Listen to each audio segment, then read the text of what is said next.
February 4 ರಥಸಪ್ತಮಿಯ ದಿನ.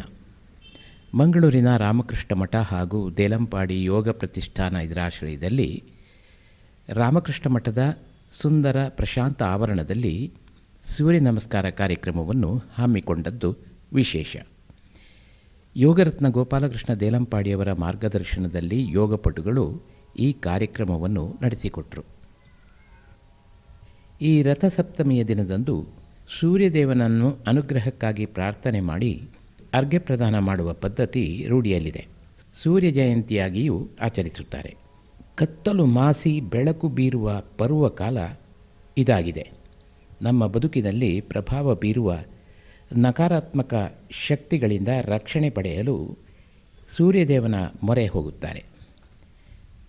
ಮುಂಜಾನೆ ಬೇಗ ಎದ್ದು ಸೂರ್ಯೋದಯಕ್ಕೆ ಮುಂಚೆ ಸಮುದ್ರ, ನದಿ ಅಥವಾ ತೀರ್ಥಸ್ನಾನ ಮಾಡಿ ಸೂರ್ಯ ದೇವಸ್ಥಾನಕ್ಕೆ ತೆರಳಿ ಫಲ ಸಮೃದ್ಧಿಗಾಗಿ ಪ್ರಾರ್ಥನೆಗೈಯುವ ಪದ್ಧತಿಯು ಅನೇಕ ಕಡೆಗಳಲ್ಲಿವೆ.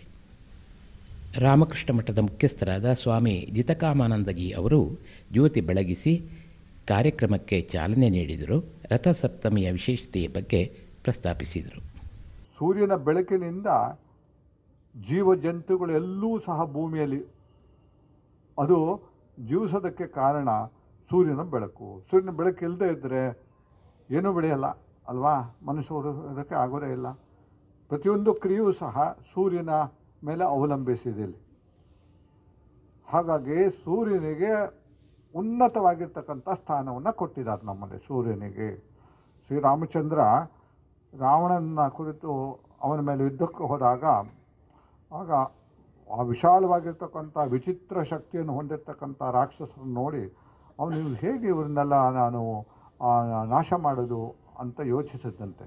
ಆಗ ಅಗಸ್ತ್ಯ ಮುನಿ ಬಂದು ಹೇಳ್ತಾರೆ, ನೋಡಪ್ಪ, ನೀನು ಆದಿತ್ಯನನ್ನು ನೀನು ಆರಾಧಿಸು ಅಂಥೇಳಿ ಅದಲ್ಲಿ ಹೇಳ್ತಾರೆ. ಈ ಪ್ರಪಂಚವನ್ನು ರಕ್ಷಿಸ್ತಕ್ಕಂಥದ್ದು ಯಾರು? ಸೂರ್ಯ. ಯಾಕೆಂದರೆ ಗಭಸ್ತಿ ಬಿಹಿ ಅಂದರೆ ಸೂರ್ಯನ ಕಿರಣದಿಂದ ಈ ಪ್ರಪಂಚವನ್ನು ರಕ್ಷಿಸ್ತಕ್ಕಂಥ ಅನ್ನೋದು. ಪ್ರತಿಯೊಬ್ಬ ವ್ಯಕ್ತಿಗೂ ಶಕ್ತಿಗೆ ಕೊಡ್ತಕ್ಕಂಥದ್ದು ಸೂರ್ಯ. ಹಾಗಾಗಿ ಸೂರ್ಯನ ಆರಾಧಿಸು ಅಂಥೇಳಿ ಸೂರ್ಯನ ಬಗ್ಗೆ ಇರ್ತಕ್ಕಂಥ ಒಂದು ಆದಿತ್ಯ ಹೃದಯ ಅಂತ ಒಂದು ಸ್ತೋತ್ರ ಇದೆ, ರಾಮಾಯಣದಲ್ಲಿ ಬರುತ್ತೆ.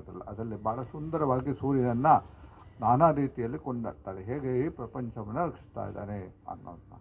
ಹಾಗಾಗಿ ಇವತ್ತು ಒಂದು ವಿಶೇಷ ದಿವಸ, ಸೂರ್ಯನನ್ನು ಕುರಿತಾಗಿ ಪೂಜಿಸ್ತಕ್ಕಂಥ ವಿಶೇಷ ದಿವಸ. ನಮ್ಮ ದೇಶದಲ್ಲಿ ಸೂರ್ಯನ ದೇವಸ್ಥಾನಗಳು ಭಾಳಷ್ಟು ಇದೆ. ನಿಮ್ಗೆ ಆಶ್ಚರ್ಯವಾದ, ಮಂಗಳೂರಿನಲ್ಲಿ ಒಂದು ಸೂರ್ಯನ ದೇವಸ್ಥಾನ ಇದೆ, ಮರೋಳಿಯಲ್ಲಿ. ನೋಡಿಲ್ಲಲ್ಲ, ಸುಂದರವಾಗಿರ್ತಕ್ಕಂಥ ಒಂದು ದೇವಸ್ಥಾನ. ಯಾರು ನೋಡಿಲ್ಲ, ಮರೋಳಿಗೆ ಹೋಗಿ ನೋಡಿ, ಅದನ್ನು ರಿನೋವೇಟ್ ಮಾಡಿದ್ದಾರೆ. ಭಾಳ ಸುಂದರವಾಗಿರ್ತಕ್ಕಂಥ ಒಂದು ದೇವಸ್ಥಾನ ಇದೆ, ಸೂರ್ಯನ ಪೂಜಿಸ್ತಕ್ಕಂಥ. ಭಾಳ ಕೆಲವು ಭಾಗದಲ್ಲಿ ಸೂರ್ಯನ ದೇವಸ್ಥಾನಗಳಿವೆ. ಅದರಲ್ಲಿ ಉತ್ತರದಲ್ಲಿ ಕೊನಾರ್ಕ್ ಅನ್ನೋ ಜಾಗದಲ್ಲಿದೆ, ಇನ್ನು ಕೆಲವು ಕಡೆ ಎಲ್ಲ ಇದೆ. ಹಾಗಾಗಿ ಸೂರ್ಯನನ್ನು ಕುರಿತಾಗಿರ್ತಕ್ಕಂಥ ಪೂಜಿಸ್ತಕ್ಕಂಥ ದಿವಸ ಇವತ್ತು ರಥಸಪ್ತಮಿ. ಫೆಬ್ರವರಿ 4 ರಥಸಪ್ತಮಿಯಂದು ಸೂರ್ಯೋದಯಕ್ಕೆ ಮುಂಚೆ ರಾಮಕೃಷ್ಣ ಮಠದ ಆವರಣದಲ್ಲಿ ಯೋಗಪಟುಗಳು ಒಟ್ಟಾಗಿ ಸೇರಿ ಸೂರ್ಯ ನಮಸ್ಕಾರ ಕಾರ್ಯಕ್ರಮಕ್ಕೆ ಅಣಿಯಾದರು.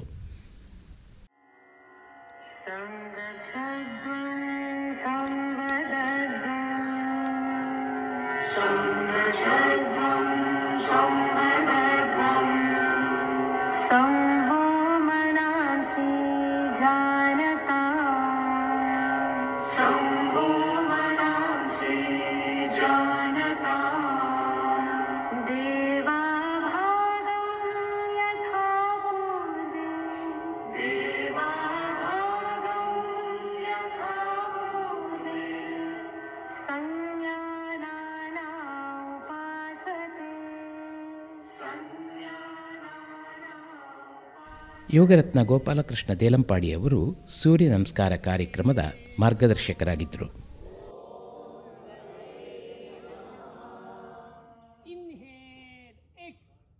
अर्धचक्रासन, 2 पादहस्तासन, 3 ಎಡಕಾಲದ ಹಿಂದೆ ಚಾಚಿ ಏಕಪಾದ ಪ್ರಸರಣಾಸನ.